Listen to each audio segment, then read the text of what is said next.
Okay, folks, it's your buddy Mike Messier here with Mike's Instant Movie Review. American Society of Historical, I think I screwed it up. American Society of Magical Negroes. Their title, not mine. This movie is getting panned left and right. Something about this movie was calling to me that I wanted to see it. I thought the trailer was interesting. I'm a fan of David Allen Greer. He hasn't been featured in featured films as much as I would have liked. And guess what? I like this movie. So critics be damned, audiences be damned, metrics be damned, everyone be damned. I enjoyed this film, okay? So should you go see it? Should you go not? Well, I think you should. There's no gore. There's no nudity. It's wise comedy. Some might say, dare I say, dark comedy or black comedy, perhaps, but I don't know. I just thought it was funny. And what's the movie all about? Well, first of all, what is the magical Negro? It's a term that I became acquainted with in my studies maybe 15 years ago. And when I first heard about it, I think I read some article that was using this term and explaining what it all meant. And it was kind of referring to characters, for instance, like in the book.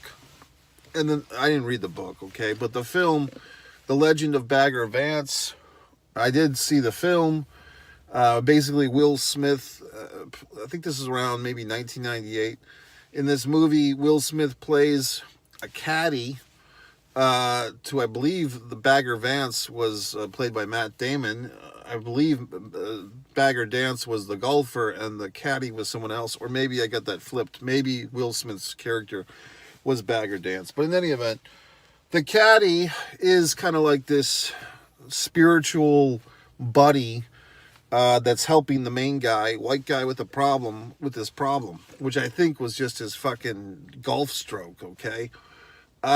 You might say, dare I say, Jim in Huckleberry. Is it Huck Finn and Jim, or is it Tom Sawyer? I think Jim appears with both of those assholes, but the one where they go down the river, I think that's Huck, like that term. I'll be your Huckleberry. So I think Jim might be in that context.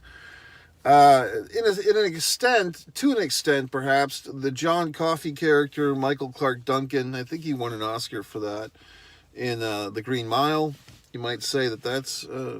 So basically these characters that are kind of somehow closer to gods, closer to the angels of an African-American descent, and...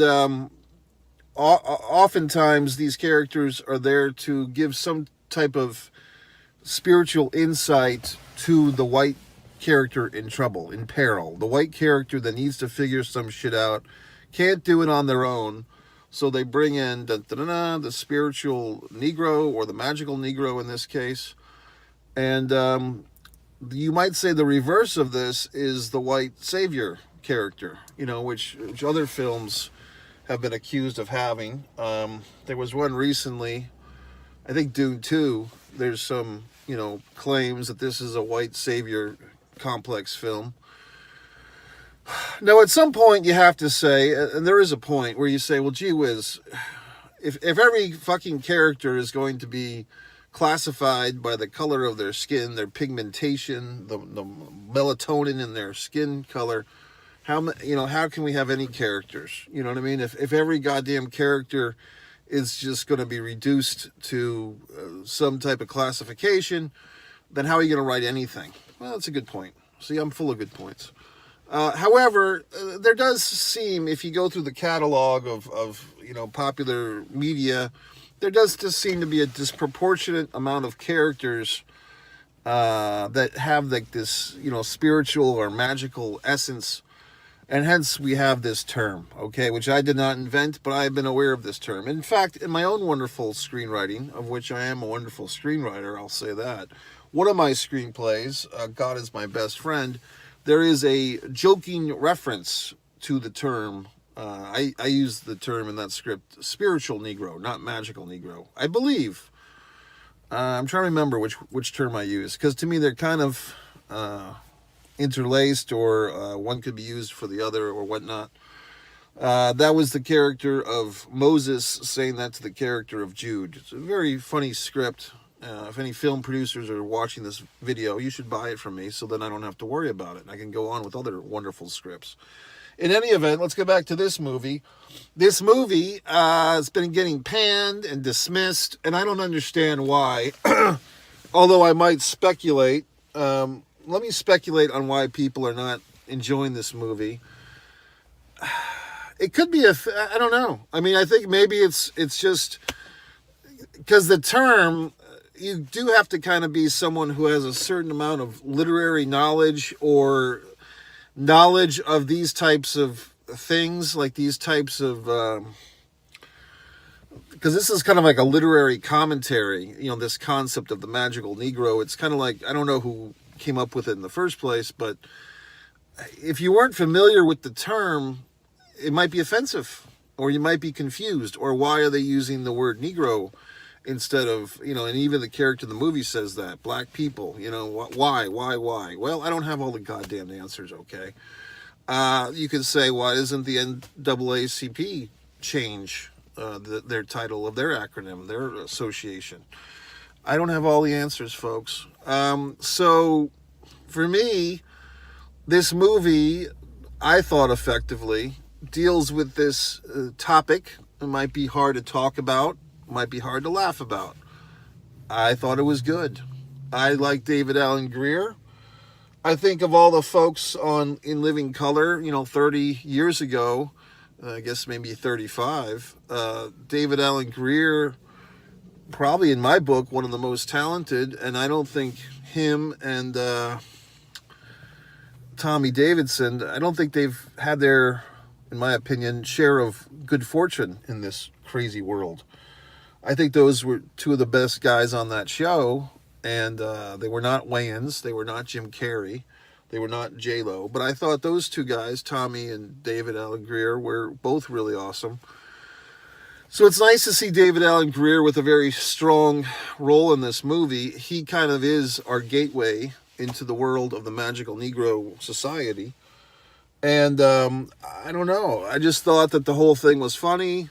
I would say that against, the movie, perhaps the joke of it drags on a little bit more than it has to.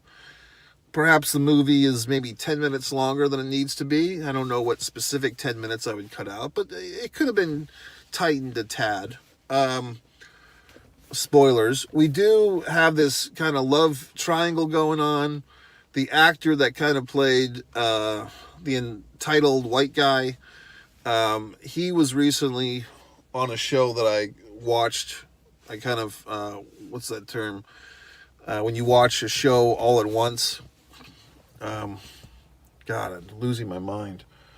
It's like binge watched the show, The Other Ones, about the two older kids of a famous Justin Bieber type pop sensation. Very funny show. Who's that SNL, Saturday Night Live actress that I like? Molly Shannon plays the mom. Very funny show. You should check that out. But actually, check out One Man in the Camera Films, my other YouTube channel first, where all my wonderful films are. Check that out before you check out this other bullshit. With my stuff, it's all available for free, okay? What else? I don't know. This is the type of movie I like. It's kind of, and I wonder if this movie in the future will get some love from people. Will they remember this movie fondly? Kind of in the tradition of the only other films I could think of like this off the top of my wonderful head, or my wonderful hat. I believe one was called I'm Gonna Get You Sucker, by, once again, Keenan Wayans. Keenan Ivan Wayans. I think that was his movie. I believe I'm Gonna Get You Sucker. That was it, I believe. And then that's the one where he's kind of playing himself, like, trying to make a movie in racist Hollywood in the mid 80s or late 80s. Then you had another one, film, that was kind of, oh God, I just had it. It was also, well, Soul Man, sort of. I mean, Soul Man was different.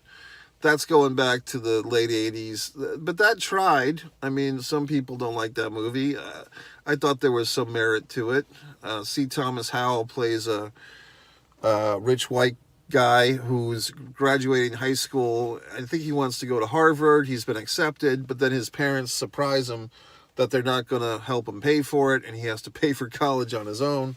So in order to get a scholarship for an African-American student, he takes a bunch of suntan lotions and pills and puts like a goop like in his head, in his hair, to kind of make like a Jerry curl type of presentation.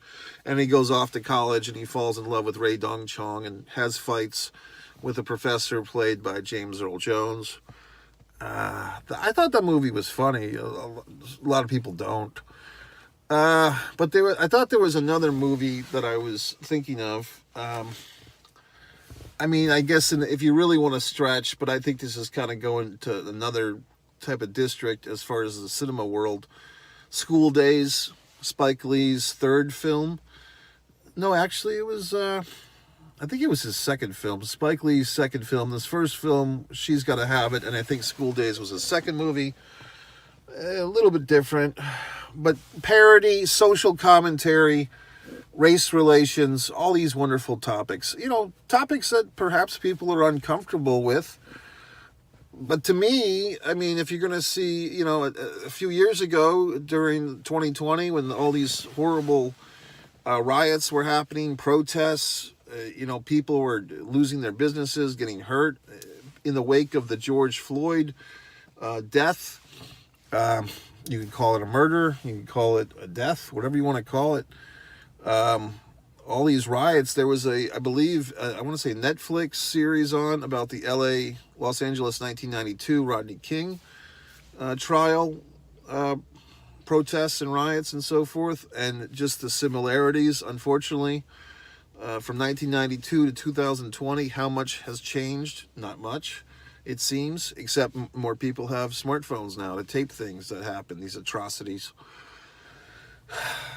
So I don't know. So I mean, these documentaries typically are well received. You know, people want to see this stuff. But when you go into the realm of comedy, and I don't think that this comedy or the other ones I aforementioned listed, I don't think any of them were trying to make light of these situations, but trying to present the topics with some levity, some insight, yes, God forbid, some humor, you know, trying to, because that's how people communicate. You communicate in different ways. You can have a documentary which shows, you know, actual footage. And even the documentaries a lot of times now have slants to them that the filmmakers go into making their documentary with some type of slant, some type of agenda. You can blame Michael Moore for that. He kind of started that. You know, a real documentary just gathers all the information and then makes the movie to document what is happening. But these days, a lot of documentaries are agenda-based, and that's fine. You know, some of them are very entertaining. But going back to this movie, to me, when you deal with these topics with humor, with levity, with characters, character development, relationships, I think it's good. I mean, I think that's the way to go. So I applaud a tip of the old baseball cap to whoever wrote this thing, directed this thing. The lead actor, the guy that played Aaron, I thought he was effective, meaning I thought he did well. As I was saying in my review a couple of days ago of the horror film, whatever it's called, The Prank, I didn't think the lead actor in that one was particularly effective. I thought the lead actor in this, Aaron, I don't think I've ever seen him before. Maybe I have, I don't remember. I thought he did well. I think he was likable enough. I thought that he was kind of a representation. I don't know if you'd call him a millennial or Generation Z or whatever the fuck, but like your typical 28 to 32-year-old male in America these days kind of has this awkward situation.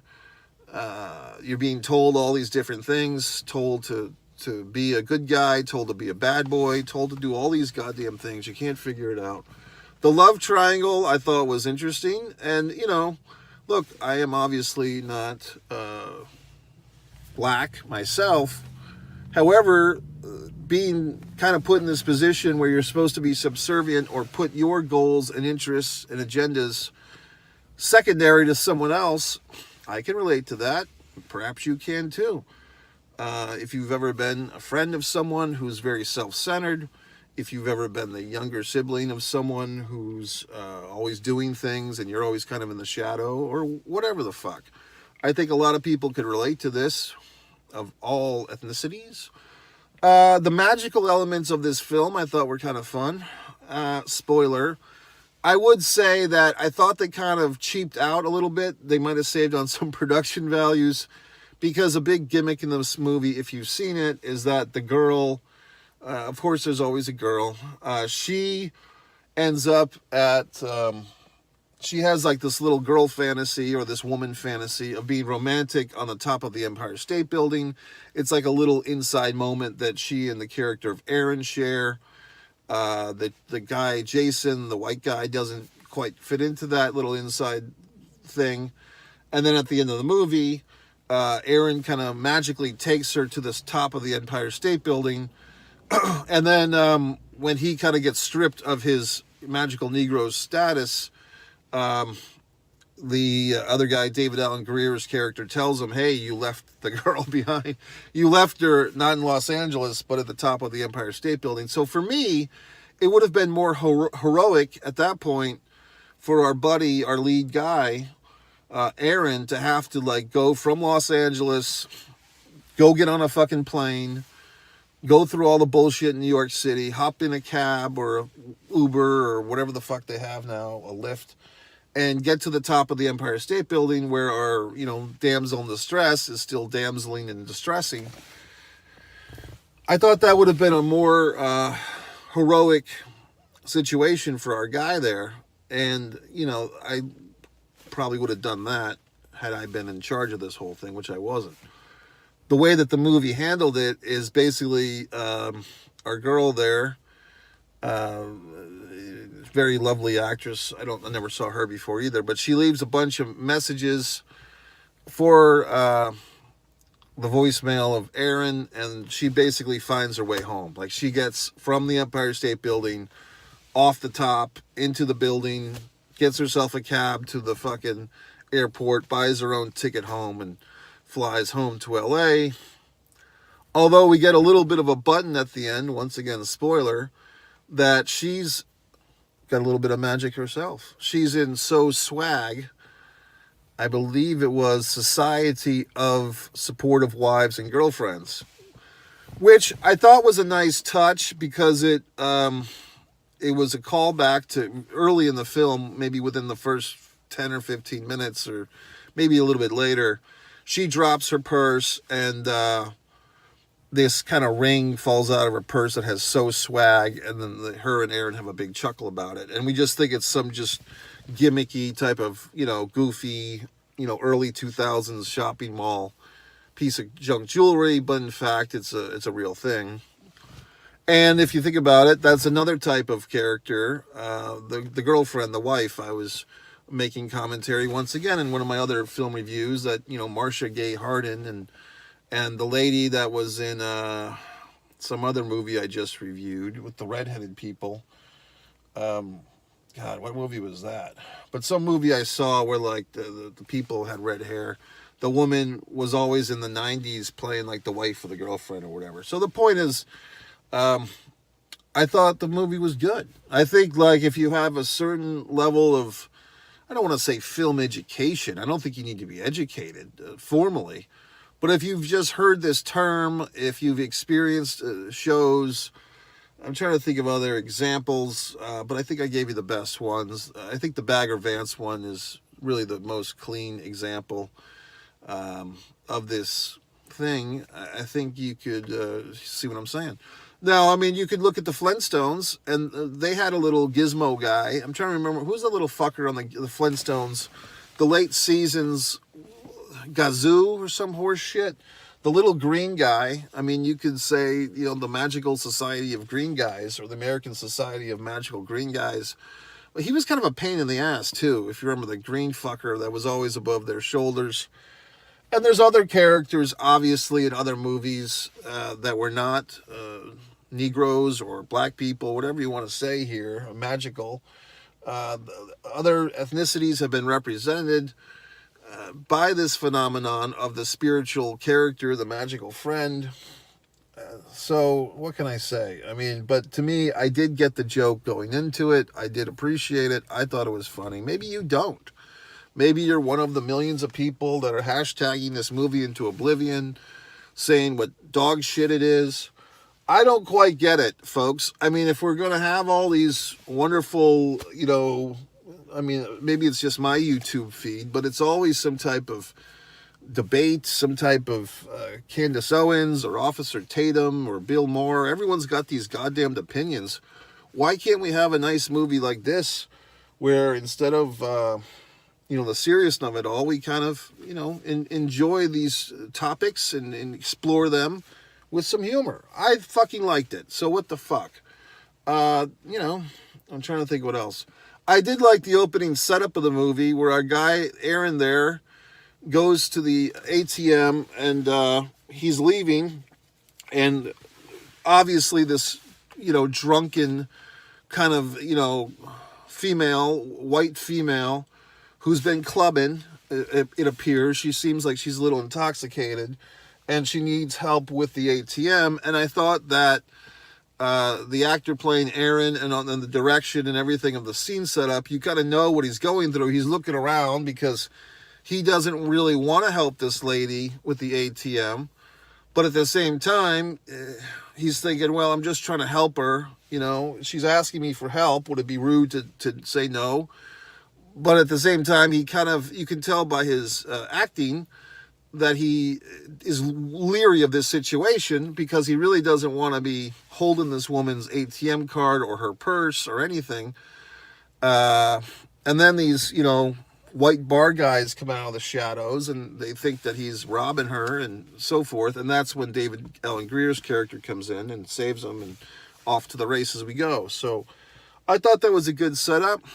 The part early on when there's like the white cop guy with a problem who's he's depressed because he's not cool enough to go clubbing, and when he shows up to go to the club, he's like got a blue button-down shirt that's tucked into his pants like an asshole. And I thought it was good. That was kind of Aaron's first opportunity to kind of, pull the magic, loosen the guy up. I thought what he was going to do was kind of like unbutton the guy's top button on his shirt, or maybe like untuck his shirt or something just to jazz him up. But instead they kind of did the thing where Aaron possesses the bouncer's mind for a moment. I thought all this stuff was pretty good. I mean, like I said, I really don't understand. I mean, of all the to me, this is one thing, folks.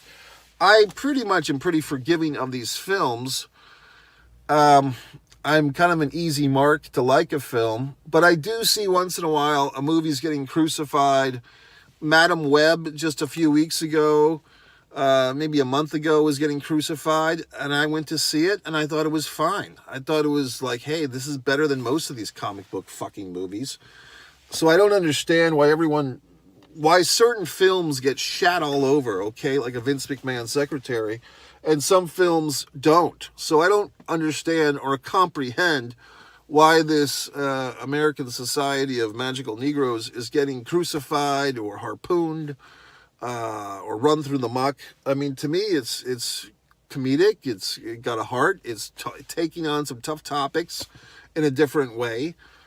And I just don't understand the hate for this movie. Okay, so there you go. Was it a perfect movie? No. But what is? And like I said, I thought it was funny. I did see kind of early on when the society is explaining itself, and like there's the little visage. It kind of felt like I was in Disney's Haunted Mansion where they're showing like these, flashback type of stuff. And the billiards one was pretty good. And then the second one, I took that. It felt to me like a riff off of The Green Mile when like the police, like the prison security guy is walking the black guy, very big guy in overalls or whatever the fuck he was wearing, to like seemingly the death row, like walking him to the electric chair. I felt like that was a kind of a rip-off or a parody or a homage to The Green Mile. I could be wrong. But like the recurring joke of the black guy touching the groin of the white guy in peril, so the white guy could go and satisfy his wife. I mean, to me, this is funny shit, okay? I mean, that kind of, I thought of like The Green Mile where Coffee had like the power in his fingertips or whatever.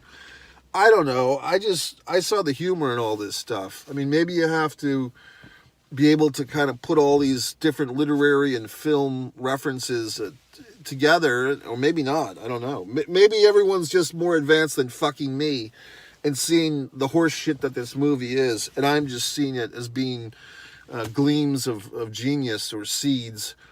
But whatever the fuck. I liked it. I thought it was a good social commentary. If you didn't like it, you're welcome to leave a goddamn comment. You can say, well, gee whiz, Mike, fuck. And I'll say, okay, asshole, blah, blah, blah. And then I'll probably give you a fucking link to one of my movies, because that's typically what I do, in case you haven't caught on by now. Whenever anyone leaves a goddamn comment on one of my videos, typically I see that as an opportunity to, guess what, cross-reference your ass to one of my other YouTube channels or one of my other wonderful works, where I'll just basically read your goddamn comment. I'll give you some little fucking line like, oh, good point, asshole number 6. By the way, you should check out my movie. And then I'll give you a link to one of my films over on One Man and a Camera Films. Or if you make some other comment, I say, well, this person seems like a pro wrestling fan. I'll leave you a little comment with a link to one of my wonderful videos on One Pro Wrestling and Sports Fan YouTube channel. If you seem like someone that might like wonderful acrylic art, okay, like I've been working on today, I might give you a nice reference to the new channel, One Artist Mike Messier. What else might I do? I might do a lot of things, okay? So you make your comment, but if you've gotten this far into this review, your comment is going to be rewarded with a personalized link just for you. I don't have these goddamn comment responses canned like I could do with TubeBuddy, okay? I specifically sit there and write a personalized response to your ass where I try to hook you in and go to another fucking video on one of my several YouTube channels. That's the magic that I play. Okay, folks, so that's it. I give David Allen Greer a thumb up. I give the guy playing Aaron a thumb up. The chick playing the chick, I give her 2 thumbs up. The guy playing the enlightened white guy, I thought he was fine. I did like his work in that show. The other two, and I enjoyed this movie. So screw me. I guess I don't know what I'm talking about. All you 75% of the people that hate this movie, you're all smart and fucking geniuses, and I don't know what I'm talking about. MikeMessier.com. Go to the website, scroll to the bottom, follow me on social media.